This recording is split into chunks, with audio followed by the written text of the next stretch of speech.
پێشمەرگە سیمبولی نەتەوەی کوردە، ئەو نەتەوەی کە بە درێژایی مێژوو هەر ئاواتی بەدەسێنانی مافەڕەوەکانێتی، دوژمنانیشی هەر لە بۆسەدا بوونە بۆ لە ناوبردنی ئەو ئاوات و خۆزگەیی کە ئەو نەتەوەیە دەخاتە کەوکەبی خۆشبەختی و ئاسوودەی.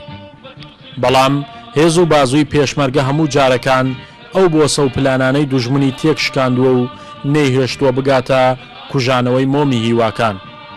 بۆیە خەڵکی کوردستان پێشمەرگە بە گەورەترین سەرمایی وڵات دەزان و بڕوایان وایە لە جەنگ و ڕوبەڕووبوونەوەکان پێشمەرگە شکێنەری هێزی دوژمنە.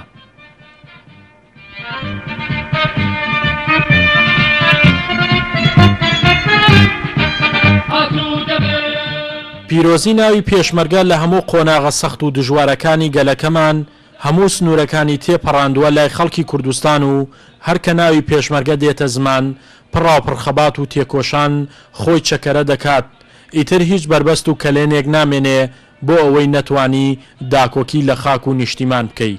سڵاو لە هەموو میلەتی کوردەکەم، سڵاو لەو کەسەیەکەم ڕۆژەکە ئەمڕۆ فریا خۆیکەوە بێ ئامادە بێت.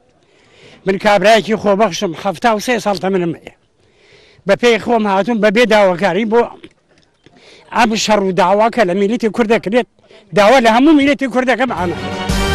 سڵاوی گەرمی دڵی پڕ هەمێدمەت پێشکەش بڵنگی هەردی وڵات ئەی هەواڵی پێشمەرگە. گەلێک خاوەنی پێشمەرگە بێت ئیتر چۆن واز دەهێنێ لە بەدەستێنانی مافەکانی، ئەگەرچی دوژمنانی کورد خاوەن هەزاران چەک و تفاقی سەربازی، کارخانە و جبەخانە سەربازە پێشکەوتەکانی جیهان و پشتیوانی نێودەوڵەتیش لەولاوە بوەستێ، بەڵام